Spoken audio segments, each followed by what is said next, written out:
There's a specific moment that happens most nights. The house gets quiet. You lie down, and something, not a thought exactly, more like a system, turns on. The day was fine. You handled everything. You were competent and present and, to everyone around you, completely okay. And now your body is doing the opposite of what you need it to do. This video is about what's actually happening in that moment. Not the thoughts, the mechanism behind the thoughts.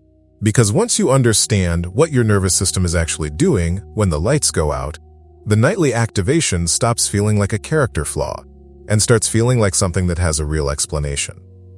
And a real explanation, for this kind of mind, is always the beginning of something. Let's start with what happens during the day, because that's where this really begins. Here's something worth understanding about how attention works during the day. When you're moving through the world, responding to emails, navigating conversations, managing what's in front of you, your nervous system has an orientation. It's pointed outward. External demands create a kind of structure.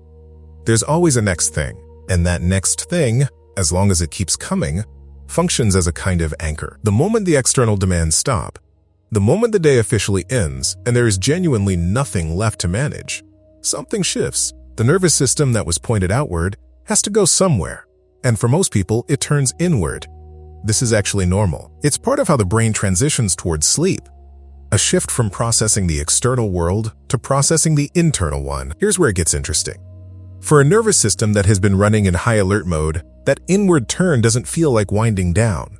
It feels like finally having time to process everything it was holding at arm's length all day. Every unresolved conversation, every decision that hasn't fully landed, every low-grade concern that got pushed aside because there was something more immediate to handle, all of it has been cued. And the moment you lie down, the moment you give your nervous system the silence it needs to process, it starts working through the cue, not because something is wrong with you, because that's what a nervous system in chronic activation does with its first available window of quiet. Anyone who's been in this knows the specific quality of that moment. The way to silence doesn't feel restful. It feels loud. Now let's talk about why being exhausted doesn't automatically mean you're ready to sleep. There's a word researchers use for what happens in the anxious brain at bedtime: hyperarousal. It's not a dramatic word. It just means the nervous system is running at an activation level that is physiologically incompatible with sleep onset, even when the body is exhausted. And this is the part that most sleep advice completely misses. Sleep pressure.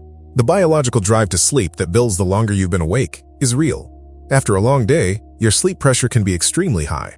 But sleep pressure and nervous system arousal are separate systems. And they can coexist, which means you can be genuinely, profoundly tired and simultaneously too physiologically activated to cross the threshold into sleep. That's not a paradox, that's a specific state with a specific name. And if you've spent years lying in bed exhausted and wired at the same time, wondering why your body won't just do the obvious thing, this is why. Research on hyperarousal and sleep onset consistently shows that this pattern is physiologically distinct from standard insomnia. It's not primarily a thought problem. The thoughts are there, the replay, the planning, the worst-case architecture, but they are a symptom of the arousal state, not the cause of it. This distinction matters more than it might seem. Because if the thoughts are a symptom, then working on the thoughts, which is what most sleep interventions do, is working downstream of the actual problem. The exhausted but wired feeling isn't confusion. It's two real systems, doing two real things at the same time. And the reason cognitive tools, the journaling, the thought records, even some versions of meditation, offer partial relief and then lose traction, is that they're reaching the symptom, but not the state generating it. That's not a failure of the tools. That's not a failure of the person using them. That's a category mismatch. The tool isn't wrong, it's just not reaching the right level. So what's really happening underneath all of this? Let's go one level deeper. There's a structure in your nervous system. You've probably heard it called the threat detection system, or the amygdala, whose job is to monitor for danger and prepare the body to respond to it. It does this job constantly, and it learns. It doesn't just respond to actual threats. It learns to respond to anything reliably associated with threat. Smells, sounds, locations, contexts that have, historically, preceded something that needed managing. Here's what happens over months and years of nighttime activation. The bedroom, the pillow, the dark, the quiet, the specific sensation of lying down starts to become associated with a particular nervous system state. Not rest, activation. Not because you're doing anything wrong, because your nervous system is doing exactly what nervous systems do. It's learning from repetition. Every night that activation happens in that context, the association gets slightly stronger, until eventually, the act of lying down itself, before a single thought has formed, begins to cue a subtle shift in arousal. The bed has become a learned signal, and learned signals are not character flaws. They are not evidence that you're broken, or that this is permanent. They are patterns. And patterns, this is the part that matters. Patterns that were learned can be unlearned, not through willpower, not through thinking harder about relaxing, through consistent counter-experience, through giving the nervous system repeatedly and over time a different outcome in that context, teaching it, not arguing with it, teaching it that lying down is safe, that the quiet is not a gap in the schedule waiting to be filled with threat assessment, that nothing needs to be managed right now. This is different work than what most sleep advice describes. It's slower than you want it to be, and it works at a level that thinking about it doesn't reach. The reason the breathing exercise helped for 3 nights and then stopped isn't that the exercise was wrong. It's that the nervous system needs more than 3 nights of counter-experience to update a pattern it has been reinforcing consistently for years.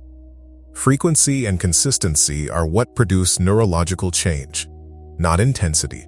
Not the right technique, applied once with enough focus.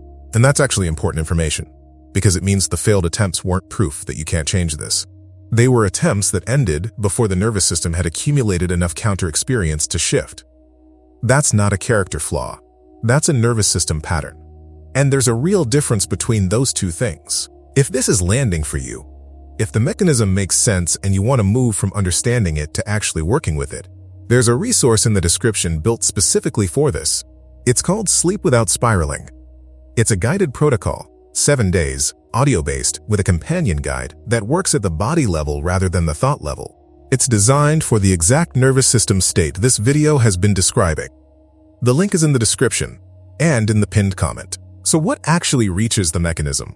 Not as a rhetorical question, as a practical one. Because understanding what's happening is useful, and then the next question is always, what do you actually do with that understanding? The short answer is body-first tools. Not because cognitive tools are useless, they're not, but because the entry point to a physiologically aroused nervous system is the body, not the argument. You cannot think your way into a regulated state, but you can signal your way into one. Here's one specific thing that's grounded in how this actually works. The nervous system has 2 modes. You've probably heard them called fight or flight and rest and digest. What's less commonly explained is that these modes are not just mental states. They have physiological signatures, heart rate, breathing pattern, muscle tension, body temperature. And the relationship runs both directions. The threat detection system reads the body's physiological state as information. When the body is showing the signature of activation, shallow breathing, elevated heart rate, muscle tension, the system reads that as, something is wrong, stay alert. When the body shows the signature of safety, slower, longer exhale than inhale, reduced muscle tension, slightly lowered temperature, the system reads that as, the coast is clear, which means you can use the body's own signaling language to communicate safety to the threat detection system, not by telling it to calm down, by showing it physiologically that calm is already happening. The specific practice that research supports most consistently for this is extended exhale breathing. Not box breathing, not breath holding, extended exhale. Making the out-breath longer than the in-breath. 4 counts in, 6 to 8 counts out. The extended exhale activates the parasympathetic nervous system, the rest and digest mode, more directly than almost any other voluntary physiological action. It's not a trick, it's using the body's actual wiring. 1 round won't rewire years of nighttime activation. That's the honest version of this. But practiced consistently, not perfectly, consistently, it begins to give the nervous system a different experience in the context of lying down. And different experiences, accumulated over time, are what actually change the association. That's the mechanism working in your direction instead of against you. Anyone who's been in this long enough knows the specific exhaustion of lying there trying to force sleep. This isn't that. This is giving the nervous system something it can actually respond to. If you want the full protocol, the complete evening to sleep system built around this mechanism, it's in the description. 7 days, audio-guided, designed specifically for the anxious brain. Link in the description and pinned comment below. What time does the activation usually start for you? The moment you lie down? Or does it build earlier in the evening? So here's what this actually was. Not a sleep disorder, not evidence that your brain is fundamentally wired wrong. A nervous system that learned, in a very specific way, through very specific repetition, that the quiet of bedtime is the right moment to process everything it held during the day. And then, over time, learned to associate the bed itself with that state of activation. That learning made sense. It was doing what nervous systems do, finding the available window, using it, reinforcing the pattern. The problem isn't that it learned. The problem is that it learned something that no longer serves you. And here's the part that doesn't get said enough. What has been learned can be taught something new. Not through discipline. Not through trying harder at the thing that already hasn't worked. Through consistent, body-level counter-experience that gives the nervous system a different outcome in the same context. Slowly, imperfectly, over more nights than you'd like.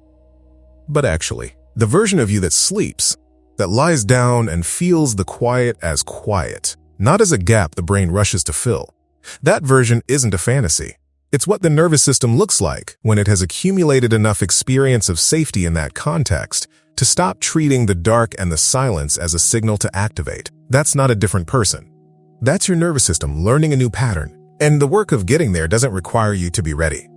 It doesn't require a perfect streak or a clean start date or a version of yourself that has already figured this out. It requires showing up, imperfectly and consistently, and giving your nervous system something different to learn from. That's different work than forcing sleep.